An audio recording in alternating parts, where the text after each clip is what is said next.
And in answer to my own earlier question saying, where's the Labor government on this? Why aren't they decrying this on one of our nation's most sacred days, remembering those who paid the ultimate price so that we can live the lives we live today?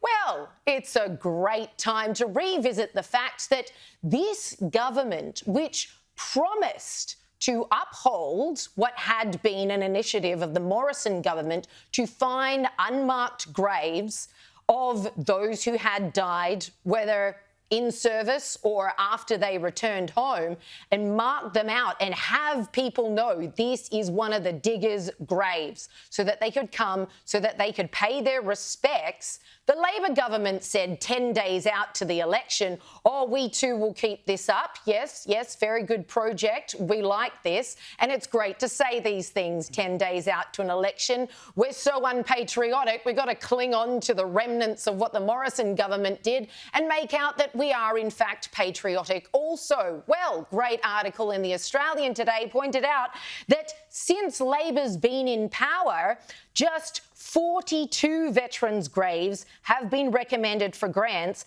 after Labor took over. Just 42, which is very measly when you consider while the Morrison government was looking after this, they took care of 1,189.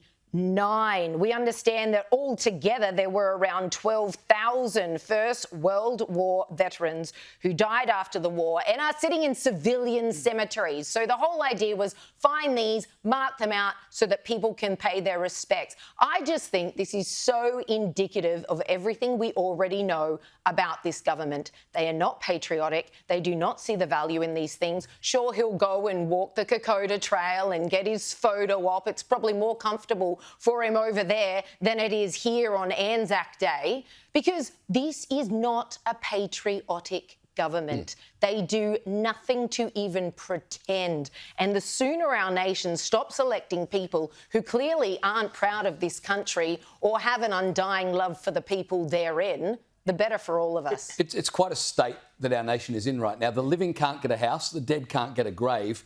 The government had promised $3.7 million. They've given $800,000, as you said, and that's it.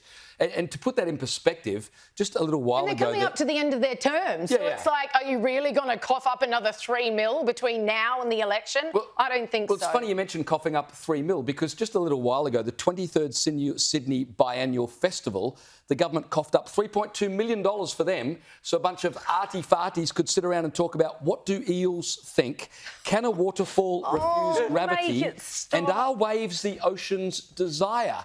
$3.2 million our government gave for that, but they can't come up with $3 million to mark and commemorate the graves of people who gave their lives in service of our country. That's where this government's priorities lie.